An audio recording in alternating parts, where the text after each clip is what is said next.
Why do we make mistakes? Who knows? I made plenty of them. So have you, but we learn from them. Ace here, it's so good to be back. Now you might remember last video I did was an introduction to the Helios 44-2 that I got, which is anamorphically modified, giving this cinematic look. And I was a little bit down on myself. You may have picked up on that. I wasn't as normal as I normally would. The lens was a real challenge for me to use. I used it in the wrong situation. The focal length was not what I'm used to, so there was just so many things going wrong with the whole process. But I'm back, and I'm better. Well, that's debatable, but I took it out again. In fact, I took it out fairly recently after making that last video. So yes, I'm back with my Fujifilm X-T1. What a beautiful, beautiful camera with the Helios 44-2 anamorphic. I got this from Vintage Lenses Australia. I'll put the link down below. The guy's based in Melbourne. Has a strikingly good collection of Russian or Soviet made lenses, the Helios and Jupiters and Mirs and things like that. So well worth checking him out. I'll leave the details below. His English is not good, but he gets the job done and he's super quick with sending stuff up, so I cannot recommend him enough. Anyway, back to this particular lens. I was feeling down after I used it the first time. On the Gold Coast, it was sunny. I didn't like the focal length. I didn't like manually focusing. I didn't really like the shots I got, but I wanted to press in and I wanted to keep going, and I did. So, excuse me, on Sunday night, just recently, I took this camera out to Brisbane. I went along, well, unless you know Brisbane, you don't know where I am, but I went along these particular cliffs that look over the city, and then I went into West End, which I absolutely adore. I love West End.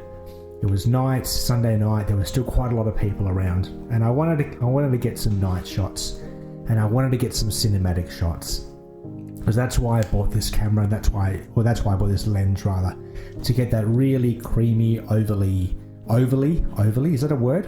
I know overly is, but ovally, like ovals, oval bokeh. That's what I wanted to get, that real creamy oval one, not circle. Like fighting over straws here. I wanted to get that look, and I wanted to get that real high contrasty, almost that look that was around like nearly a decade ago, but more cinematic, more wide. I tried to stretch the shots, and I loved it. I came back so energized and so pumped. I still got there's like 7 shots I got that are worth keeping, and I edited them and still had to tinker with them out of like a gazillion shots that I took. Like the hit rate is terrible. There's no doubt about it. It's not like I went out there and just took banger after banger. I made exponentially more bad shots than I did good shots, and I still love being out. It was so good. It was good being out at night. It was because I haven't been out at night for yonks, like years and years. Not years and years, that's a lie. It'd been months since I've been out at night. Actually, tell a lie. I went out with Saratoga to the valley one night. That was a fun night. I don't think I made a video about that, and I don't think I ever will, because I didn't take a video, but that was a fun night. And it was just good to be out, and good to get that shallow depth of field and get shots with that creamy background. The manual focus I'm getting used to. The guy that sold me the camera, like, even though this lens is f2 with the oval insert in it, it's probably closer to f3. I shot these at super high ISO, like they're grainy as really, really grainy, but I mean, it's all a bit of fun, isn't it? Getting used to the manual focus a little bit more. Look how, let's just go from like corner to corner. So it's like 1, 2, like 3, 2.5 turns from like end to end. That's a big focus throw. But I think I'm going to love this lens. Next week, which is probably going to be like 2 weeks ago by the time you watch this video, I've got one of the first agricultural shows for this year. It's in a town called Pittsworth, and there's a rodeo. And I've made videos at Pittsworth for the last few years now. It's a fun show, and it's a real country show. Like it's yonks away.